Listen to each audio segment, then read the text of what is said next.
காஞ்சிபுரம் மாவட்டம் ஐயப்பந்தாங்கல் ஊராட்சி பகுதியில் குடியிருப்புகளை மழைநீர் சூழ்ந்திருப்பதால் பொதுமக்கள் அவதிக்குள்ளாகியுள்ளனர். இத்தொடர்பான கூடுதல் விவரங்களோடு இணைகிறார் செய்தியாளர் சோமசுந்தரம். சோமசுந்தரம், தற்போது ஐயப்பந்தாங்கல் பகுதியில் மழைநீர் தேக்கம் என்பது எந்த அளவுக்கு இருக்கிறது? மக்கள் எந்த அளவுக்கு பாதிக்கப்பட்டிருக்கிறார்கள்? விவரங்களை பதிவு செய்யலாம். வணக்கம் பாலா. காஞ்சிபுரம் மாவட்டம் ஐயப்பந்தாங்கல் ஊராட்சிக்கு ஒன்றியத்துக்கு உட்பட்ட தனலட்சுமி நகர் பகுதியில் தேங்கி நிற்கும் மழை நீரால் பொதுமக்களின் இயல்பு வாழ்க்கையானது பெரிதும் பாதிக்கப்பட்டுள்ளது. மேலும் இந்த பகுதியானது பார்ப்பதற்கு ஒரு குட்டி தீவு போல் காட்சியளித்து வருவது குறிப்பிடத்தக்கது பாலா.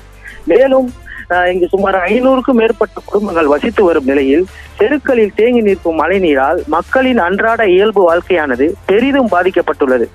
குறிப்பாக அன்றாட பொருட்களான அரிசி, முட்டை, பால் உள்ளிட்ட அத்தியாவசிய பொருட்களை கூட வாங்க முடியாத ஒரு சூழல் ஏற்பட்டுள்ளது.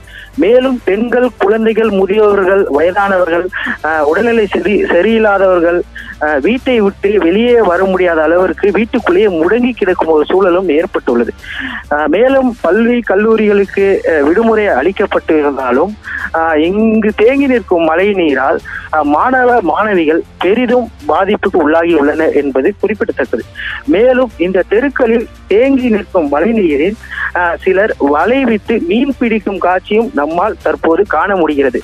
மேலும் கடந்த பருவமழையின் போது இந்த பகுதிக்கு குறிப்பாக முதல்வர் முதல் முறையாக காஞ்சிபுரம் மாவட்டத்தில் ஆய்வு மேற்கொண்ட போது இந்த பகுதி இந்த தனலட்சுமி நகர் பகுதியில் ஆய்வு செய்தார் என்பது குறிப்பிடத்தக்கது.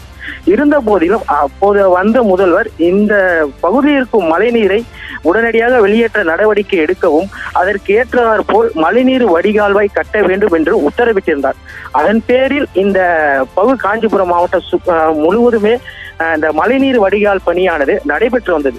இருந்த போதிலும் அந்த பணியானது 90% முடிவடைந்த நிலையில் அந்த 10% கால்வாய்கள் இணைப்பு கொடுக்காத காரணத்தால் இந்த பகுதிகளில் மழைநீர் தேங்கி காட்சியளிப்பது குறிப்பிடத்தக்கது பாலா. அது மட்டுமின்றி தற்பொழுது இந்த பகுதியில் அமைச்சர் அன்பரசன் மற்றும் மாவட்ட ஆட்சியர் RC ஆகியோர்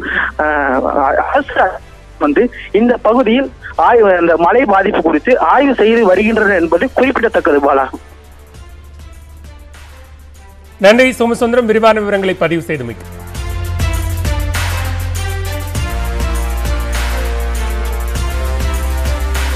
கனமழையால் ரெட் அலர்ட் கொடுக்கப்பட்டுள்ளது. பல்வேறு மாவட்டங்களில் செய்தியாளர்கள் களத்திலிருந்து செய்திகளை வழங்கிக் கொண்டிருக்கிறார்கள். இந்த பகுதியில் விடிய பெய்த தொடர் மழையால் இந்திய வானிலை மையம் முக்கியமான தகவலை வெளியிட்டிருக்கிறது. மயிலாடுதுறை மாவட்டத்தில் உச்சபட்ச மழைப்பொழிவானது இருந்திருக்கிறது. என்னென்ன தகவல்கள் இப்போ நம்ம தெரிஞ்சுக்க வேண்டியது?